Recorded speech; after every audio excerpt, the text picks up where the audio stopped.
चला सर्वांनी इकडे लक्ष द्या। तर काल आपण काही इंग्लिशचे शब्द पाहिले होते आणि त्यावर आपण काही वाक्य सुद्धा दिले होते। आज आपण त्याची रिव्हिजन म्हणजेच उजळणी करणार आहोत आणि तुम्ही ते मला सांगायचे आहेत। रेडी? वया बंद करा सर्वांनी आणि ताट बसा आणि माझ्याकडे बघा सर्वांनी। हा, रेडी का? चला पटकीन सांगायचंय। हा, मी पटापट बोलतोय मराठीमध्ये, तुम्ही त्याचं इंग्लिश मध्ये ट्रान्सलेशन भाषांतर करायचं आहे, इंग्लिश मध्ये तुम्ही सांगायचंय। चालेल? हो सर तर म्हणा। हो सर। हा चलो फिर।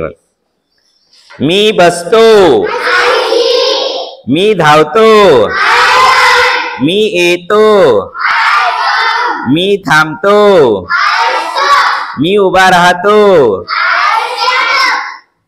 मी पडतो, मी ऐकतो, मी खातो, मी निसतो, मी चालतो।